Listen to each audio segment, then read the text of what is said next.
अस्सलाम वालेकुम दोस्तों, क्या हाल चाल है? सब ठीक ठाक है। और बहुत लंबे अरसे के बाद आपके साथ दोबारा मुखातब हूँ।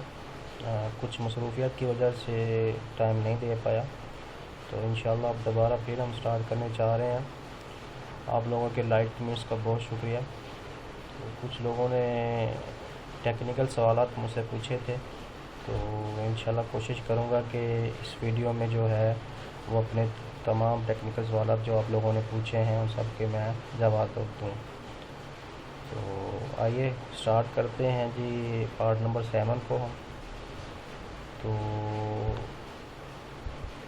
पार्ट नंबर 7 में मैंने आप लोगों को जैसे कि पहले जो है अपने के पिछले पार्ट्स का जो सुना है उसमें काफ़ी चीज़ें आपको लोगों को क्लियर हो गई होंगी। तो अब देखें, अभी तो हम फ़िलहाल सिर्फ ना सिंगल फेज़ की वायरिंग पे ही हैं।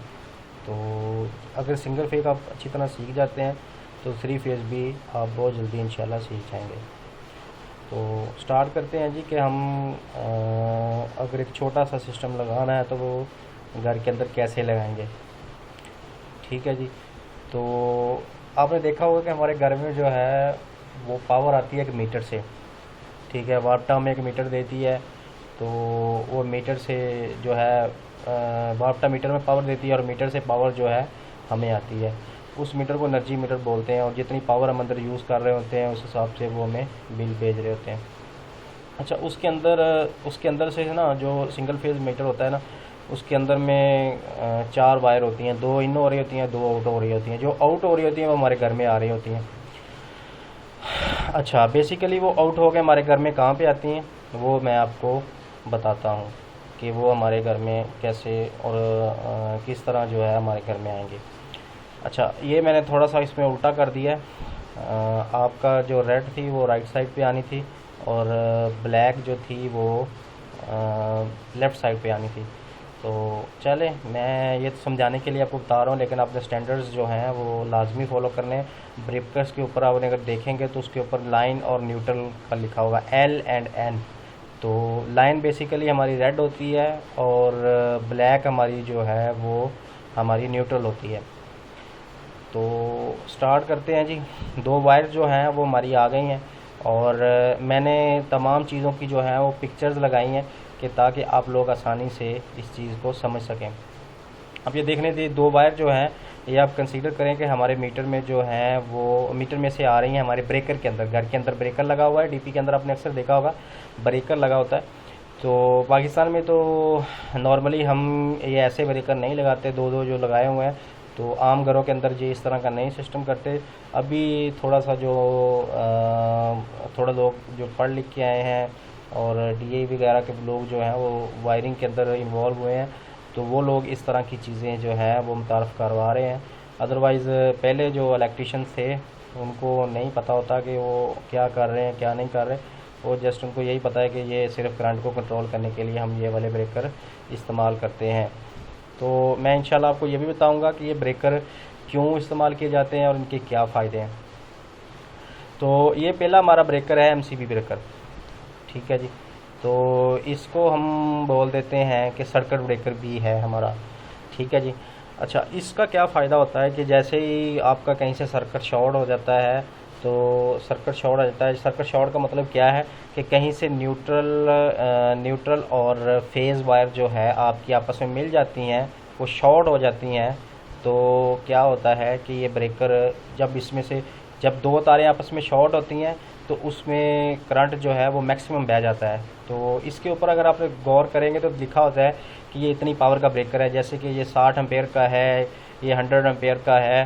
तो नॉर्मली हम घरों का एम्पेयर कैलकुलेट करते हैं कि हम घर में कितनी पावर इस्तेमाल करेंगे, तो उस हिसाब से हम जो है वो ब्रेकर लगाते हैं। ये कैलकुलेशन मैंने थोड़ी सी आपको पीछे में सिखाई थी कि हम पावर को कैसे कैलकुलेट करेंगे और ब्रेकर्स कैसे इस्तेमाल करेंगे। तो नेक्स्ट इंशाल्लाह इसको मज़ीद हम जो है वो कोलैबोरेट करके आपको मैं बताऊंगा कि इसको हम कैसे ब्रेकर को कैसे यूज़ करेंगे।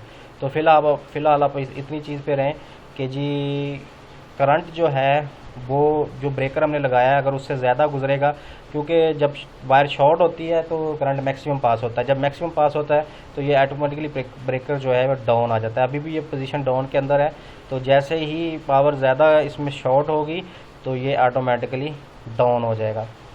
अच्छा, दूसरा नेक्स्ट ब्रेकर जो है, हम इसको अर्थ ब्रेकर भी बोलते हैं और इसके अलावा इसको ELCB भी बोलते हैं। वो जिस तरह का सिस्टम है वो आपको बताऊँगा कि इन सब में क्या फ़र्क है। तो ये बेसिकली किस लिए इस्तेमाल होता है?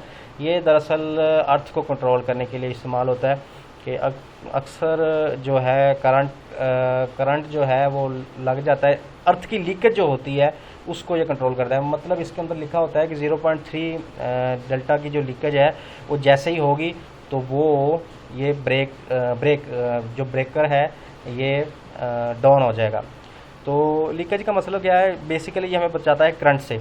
जैसे कि कोई बंदा जो है वो फेज़ वायर को हाथ लगा लेता है, फेज़ वायर को हाथ लगाता है और नीचे से उसको न्यूट्रल ज़मीन से मिल जाती है, और क्या होता है कि अर्थ लीकेज होती है तो वो ब्रेकर डाउन होता है। मतलब 0.3 डेल्टा की जो है वो लीकेज होगी तो ये ब्रेकर डाउन हो जाएगा। तो इंसान की मौत के लिए कितने एम्पेयर काफ़ी हैं जी? 0.2 एम्पेयर जो है वो 220 वोल्टेज पे इंसान को मारने के लिए काफ़ी हैं। लेकिन ये उससे पहले ही गिर जाता है 0.03, जो कि बहुत कम लीकेज है।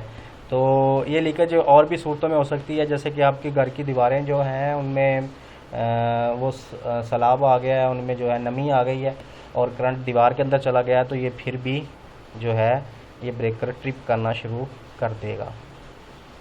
अक्सर ये होता है आपका बारिशों के मौसम में होता है कि अगर वायरिंग आपकी प्रॉपर तरीके से नहीं हुई तो ये ब्रेकर्स जो हैं वो ट्रिप करना शुरू कर देते हैं, क्योंकि ये अर्थ की लीकेज को जो है वो महसूस करते हैं। और जैसे इनको थोड़ी सी लीकेज महसूस होती है, जो हमने रिक्वायर्ड वैल्यू इनके साथ सेट की होती है जैसे कि 0.03, तो उससे क्या होता है कि ये डाउन हो जाते हैं। चलें जी, उसके अंदर दो तारें आएंगी। और ये ब्रेकर जो है, पहली बात ये है कि ये ब्रेकर जो है हम इससे पहले नहीं लगा सकते। ये वाला ब्रेकर जो है आपका अर्थ ब्रेकर, वो हम सर्किट ब्रेकर के पहले नहीं लगा सकते। ये भी इंशाल्लाह आपको बताऊंगा कि क्यों नहीं लगा सकते। तो ये सारी चीज़ें अपने पास नोट करते जाएं, जो जो चीज़ें मैं बोल रहा हूँ ना कि मैं बताऊंगा। अगर मैं कोई चीज़ इनकेस भूल भी जाता हूँ तो आप लोग कमेंट्स करके मुझे पूछ सकते हैं। तो स्टार्ट करते हैं जी आगे। तो ये क्या हुआ जी, इसके अंदर से रेड वायर निकली, रेड वायर निकाल के हमने सिंगल पोल ब्रेकर के अंदर ले आए। ठीक है जी, सिंगल पोल ब्रेकर के अंदर हमने जिस चारों ब्रेकर को एक ही कनेक्शन दे दिया है। ठीक है, चारों ब्रेकर को आप देखें कि एक ही कनेक्शन दे दिया है। ये चारों ब्रेकर 4 रूम्स के भी हो सकते हैं। ठीक है, 4 तरह का ये इसमें हम 4 चीज़ें कंट्रोल कर सकते हैं। मैं कहता हूँ जी हम इसमें 4 रूम्स कंट्रोल करेंगे। ठीक है जी, रूम 1 के अंदर हमारा जो देखें ये ब्रेकर है ये अभी डाउन हुआ है। ठीक है, जैसे हम उसको ऊपर करेंगे तो ये करंट यहाँ से पास होके यहाँ से होके यहाँ तक चला जाएगा, यहाँ से होते होते इधर आ जाएगा। ठीक है जी, और इसके अंदर भी 4 बटन है और चारों बटन के अंदर ये करंट, जैसे मैंने इसको साथ मैच कर दिया तो चारों बटन के अंदर करंट चला गया। अब करंट यहाँ तक मौजूद है। ठीक है जी, अब करंट आपका यहाँ तक मौजूद है। जैसे हम ये बटन ऑन करेंगे तो ये वाला करंट यहाँ से पास होके इस पंखे के अंदर चला जाएगा। ठीक है जी, अब पंखे को चलने के लिए मैं आपको पहले बताया थी कि हमारी जो घर की इलेक्ट्रॉनिक्स हैं, अप्लाइंसेस हैं सारी, उनको चलने के लिए 2 चीज़ों की ज़रूरत होती है। एक करंट उन तक पहुँचे और दूसरा करंट उनसे वापस जाए। जिस रीजन से आया है उसी रीजन में वापस जाएगा, तो तब हमारी चीज़ जो है वो काम करना शुरू करेगी। अब हमें चाहिए, इसको चलाने के लिए न्यूट्रल चाहिए। तो न्यूट्रल जो है हमने निकाली, इधर से ला के हमने इधर में इसके सॉरी बस बार के अंदर लगाई और इसके अंदर से निकली और ये पंखे के अंदर आ गई। तो जैसे हम बटन ऑन किया तो ये पंखा जो है हमारा चलना स्टार्ट हो गया। अच्छा, बल्ब के साथ भी यही होगा। बल्ब के साथ हमने एक तार लगाई हुई है अभी। अब इसको न्यूट्रल देंगे तो ये चलेगा।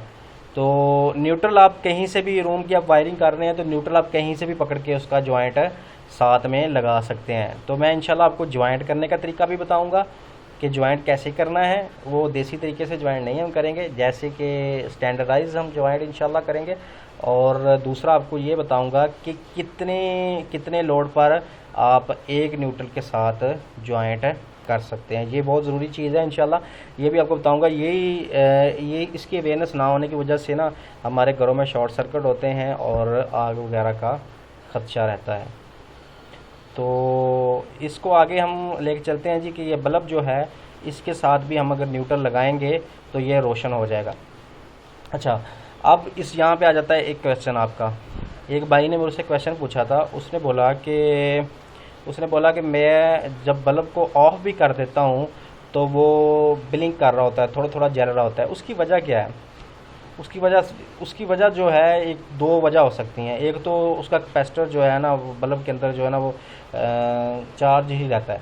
और दूसरी जो वजह है ना, जो मेन वजह हो सकती है, पॉसिबली है वजह, उसकी वजह क्या है कि वो लोग क्या कर रहे हैं, वो न्यूट्रल को कंट्रोल कर रहे हैं, फेज़ को नहीं कर रहे हैं। क्या कर रहे हैं?